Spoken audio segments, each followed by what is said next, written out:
Alors, après avoir vu les principaux organes lymphoïdes, ça veut dire les organes lymphoïdes centraux qu'on a nommé le thymus et la moelle osseuse, et aussi les organes lymphoïdes périphériques comme la rate, les ganglions lymphatiques ou bien l'amygdale qui sont le lieu de l'accumulation des cellules immunitaires.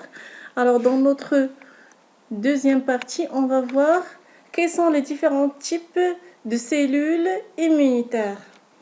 Alors, toutes les cellules les cellules sanguines, y compris les cellules souches lymphoïdes, sont issues de la moelle osseuse rouge, contenue dans les os plats ou à l'extrémité des os lents. La différenciation de ces cellules se fait à partir des cellules souches de la moelle osseuse. C'est pour ça qu'on distingue les différents types comme les polynucléaires ou bien les granulocytes, aussi les monocytes ou bien les macrophages, et ce sont les premières cellules qu'on va voir tout à l'heure.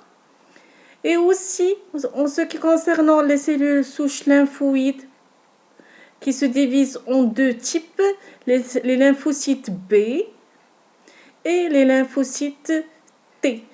T4, c'est un type de cellules de lymphocytes T. Alors, ça veut dire que les lymphocytes B et les lymphocytes T, ils viennent tous les deux de la même cellule souche. Ce sont les cellules lymphoïdes, souches lymphoïdes. Et bien sûr, on les différencie selon le lieu de leur maturation. Par exemple, comme on a on l'a déjà dit. Par exemple, ici les lymphocytes B ils prennent leurs caractéristiques et se développent à l'intérieur de la moelle osseuse rouge. Mais concernant les lymphocytes T, ils vont y aller vers le thymus où ils vont prendre leurs caractéristiques de défense.